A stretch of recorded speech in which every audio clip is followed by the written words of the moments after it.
各位，当一个经济体被同时贴上内需疲弱而产业强势的标签的时候，真正的问题往往不在于哪一个方面更真实，而是在于这两种状态为什么可以同时并存。近期多次往返中美、长期观察产业与资本流向的拉特纳，在一次对话中给出了一个高度概括却极具冲击性的判断：同一个中国正在以两种速度运转，而这并不是一场即将爆发的危机，而是一种正在被固化的结构状态。本期讨论的核心矛盾也由此展开。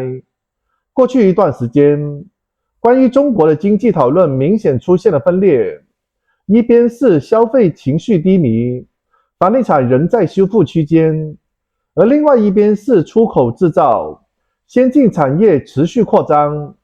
现实生活中，人们能感受到谨慎的情绪，也能看到产品快速出海的存在感。在中国结构视觉下，这一种现象并不能简单套入西方需求不足就要刺激跟进的传统叙事当中。关键差异在于，中国并未将短期刺激视为唯一的解法，而是让资源继续向制造效率、产业升级与外部市场倾斜。这一种选择本身就铸造了不同的发展轨迹。真正的核心矛盾在于，当国内消费尚未成为主要驱动，房地产与投资逻辑发生调整的时候，一个经济体是否还能长期维持高强度的技术创新与出口竞争力？西方的经验通常假定，创新必须依附在强内需、高财政支出与金融的扩张，否则难以持续。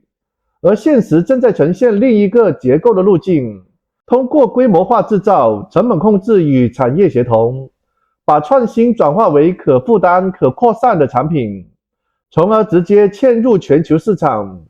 这一背后是中西制度承载力的对比，一侧受制于财政的约束、社会成本与政治周期，而另一侧则在更集中、更耐心的结构中推进生产的演变。问题最终落在一个更高的层级，那就是当外部环境趋紧，贸易与技术壁垒上升，这一种以先进制造以出口为支点的模式，是否具备稳定性，并反向为内循环创造条件。相较于高度依赖市场情绪与谈判结果的体系，中国的结构优势在于仍保有政策空间和产业组织的能力，而真正的悬念是不在于短期的博弈输赢，而是在于这一种模式能否在压力下持续的自我强化，还是说被迫的转向。让我们看一下视频。 Because I saw more than I've seen it before, a kind of two-speed or two-factor economy. On the one hand, everything you read about the domestic economy is largely true. Consumption is weak. Consumers are dispirited. They're still trying to sort out the property bubble. Xi does not seem to have any real appetite to do stimulus or any of the things we would probably do here under the same circumstances. It's not a disaster. It's growing. And so let's just put that in perspective. But on the other hand, their cutting-edge industries, their export industries are really extraordinary. I toured car factories, I saw robots, I drove in autonomous EVs, talked to a lot of people, obviously. And we should not be under any illusion about their competitiveness, even in things like AI, which we can talk more about, relative to where we are at the moment. Is that sustainable, do you think? Because there was a time, there was a dual circulation theory from President Xi, that you had the domestic supporting the international and vice versa. If they don't really get the domestic consumption going, the domestic economy going, and they have, as you say, the property challenges, there's a problem with investment there, can they continue to support that level of innovation? Well, that's why I want to put this in perspective, because the domestic economy is slow. Prices are not rising. They're not really much falling anymore. But it's still growing by some amount. And they, of course, have far more fiscal space than we have because, and there are a lot of different numbers around, but my conclusion, my view is that they are not nearly as leveraged from a governmental point of view as we are. And so they have fiscal space. Xi is just reluctant to use it. But if you read his latest 5-year plan, for example, which came out a couple months ago, he is very focused on these cutting edge technology industries and of having China have a premier place in the world. And they are on their way to doing that, if not already there in a lot of cases. What did you find in those cutting edge technologies? I mean, we hear about biotech, we hear about EVs, certainly, and AI, as you mentioned. So we can take them in whatever order you want. On biotech, they have gone from importing our drugs to their country to exporting their drugs to our country. Not the actual drugs, but the drug development. And if you talk to any biotech investor, and we have a number of them, they will tell you that they are now spending time in China. What has become a thing is licensing Chinese drugs into the U.S. You have to do the trials again and so forth to comply with U.S. regulations. But they can develop drugs faster, better, cheaper than we can for all the reasons you can imagine that China does things well when they put their mind to it. And so that's become a big thing. AI, we were obviously ahead, and we're still probably ahead, certainly in terms of adoption and the value of the companies and things like that. But they have a number of very good models and building more. I think the question about AI for them is whether the world will use Chinese models. I think it'll be tough here.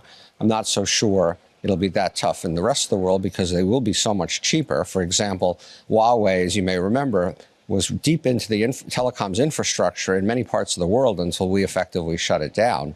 And so people were willing to use Chinese technology, and they may well in this case as well. And in the case of EVs and cars, they have something like 50 car companies, too many, and there's consolidation going on and so on.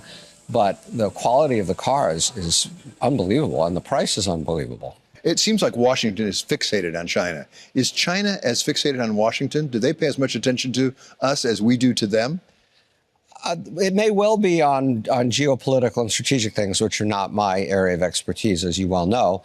But on the economy, no, I don't think. Honestly, I think they feel like they know how to do this, and they're on their own. For example, the last trade spat that Trump and Xi settled, we lost, basically. They can buy soybeans from Brazil. They can get soybeans in other places. We can't get these rare earth minerals, which, by the way, aren't that rare, as you know. What's rare is the processing ability that China has developed, in which we essentially keep limited here because of environmental concerns, which I certainly subscribe to. But the result was Trump essentially had to back down. I mean, there's too much stuff that they make that we need at this point to survive. And so I think they're in a pretty strong position vis-a-vis us. As China looks externally, what do they see as their opportunity markets? I mean, you mentioned Brazil, buying soybeans from Brazil. Soybeans. But what about for export? Who do they think are their opportunities out there? Well, I think mostly the developed world, obviously. Their EVs are huge in Europe. The Europeans are trying to clamp down on it. But if you look at new car registrations in Europe, BYD is, I think, probably, I would guess, registering as many cars there as everybody else all put together because of the price. And it raises an interesting question for us, which is that, I believe in the auto industry here, as you know, but we're effectively denying our consumers the chance to buy a cheaper, better car because we effectively have banned Chinese cars by using 100% tariffs. And so we sell 16 million cars a year here, average price $50,000 a car. If you cut $10,000 off the price of that car, that's $160 billion a year of benefit to consumers here if we let them in at the cost of our automobile industry. So these are really tough issues for us and for other developed countries. What have you seen in the nature of the strategy for the U.S.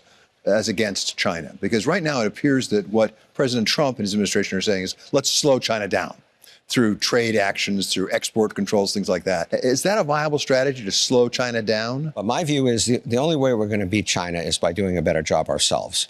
We're not going to out-negotiate them. We're not going to out-war them, if you will. We have to just do better ourselves. There's no other solution to this, in my opinion. Your day job is investing and picking investors, and that's why you went to China, after all.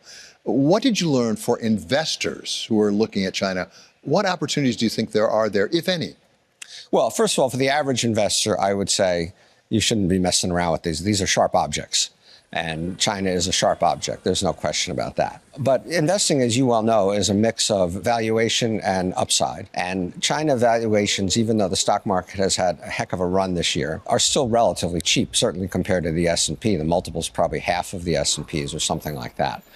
And companies, there are some doing well, some doing less well, depending upon what part of the economy they're levered to and things like that. But the companies are still doing reasonably well. For example, in AI, in terms of the valuation point, the Chinese LLMs, comparables to OpenAI, they're valued at $4, $5, $10 billion, not $500 billion. And so, it's a lot harder to get hurt jumping out of a basement window. Can you see a path, whether we're on it now or not, forward to a reasonable economic relationship between China and the United States? When we went through a long period of time, we had no relations with them.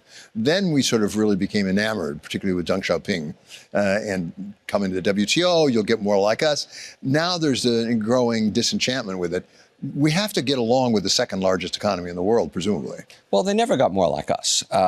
I'm very admiring of the Chinese. I'm very respectful of them. But the idea that they play fair in trade was always an illusion. And the people who thought putting them in the WTO would bring them into the community of nations and then they'd start to play fair were obviously mistaken, because they have never done it. And you can go back to the pirated video cassettes and all the other examples there are of Chinese trade practices.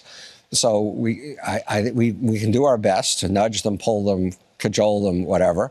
And if all else fails, then we do have to have trade restrictions if they're really truly not going to play fair. But as I said, I think the only way we're going to, quote, win against China is by doing a better job at home.